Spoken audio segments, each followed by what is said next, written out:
What's up, guys? Today we're going to be going over the books I read in the month of June. So the first book to start us off is Mother Night by Kurt Vonnegut. This book is a historical fiction. It takes place in the years after World War II, and if you like spy novels, people get their comeuppance, you will love this book. This was my first Vonnegut book besides Slaughterhouse-Five that I read a very long time ago. This was recommended to me by one of my good friends who loves Vonnegut, and it was the first time I got to experience his writing. A great thing to think about is that you're having a conversation with him. He does a great job of portraying both humor, and the dialogue throughout this book is fantastic. It really puts you in the shoes of the individual who this is talking about, which at a very high level of this book, like a little overview, it is about a man who was an American who fought for the bad guys in World War II, and he was more of a propagandist than a soldier. In fact, that's what his job was. And so the story is him as an unreliable narrator recounting the events of what he did during the war and how it affected his life after the war. And I think if you are a fan, once again, of Vonnegut, if you are a fan of World War II in terms of the history of it, and if you're a fan of kind of spy novels and kind of unraveling plots, this is definitely a book I would check out for you guys. And once again, this was the first book I read, and it started off the month incredibly strong. The second book we have rounding out the list is The Will to Change by Bell Hooks. This was my first foray into feminist literature. My girlfriend recommended me this book, and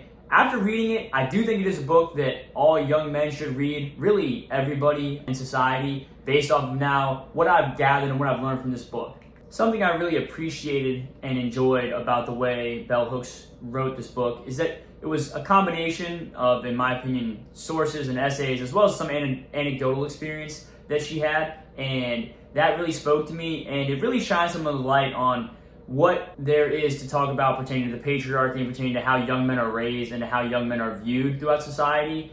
And I had a deep respect for some of the researchers she had brought into this book and some of her other colleagues within the feminist theory world.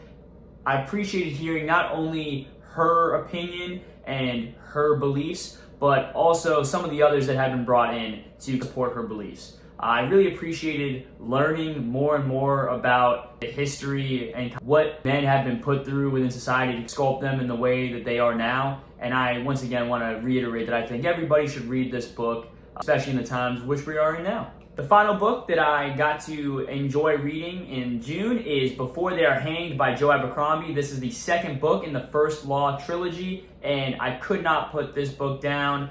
I was hooked, and I think it is far better than The Blade itself, which was the first book, of course, in this trilogy.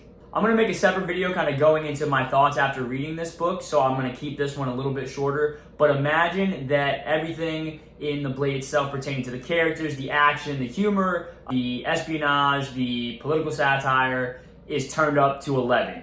Joe Abercrombie does a great job of really raising the stakes in all aspects, coming from the hardships the characters face, to the grandiose scope of some of these battles, to the intricacies of the mysteries that Glock is uncovering. He turns it up to 11 in this book.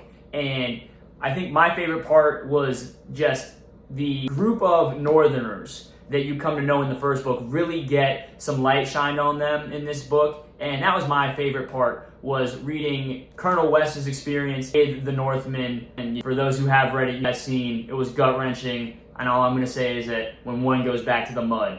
And I could not stop and I could not put this book down. I was listening to it on audio when I was exercising and walking around. I was getting home and then reading it right after listening to it. It was phenomenal. And I cannot wait to read Argument of Kings, which is the third book in the trilogy. And I'll be letting you guys know how that goes once I finish reading that.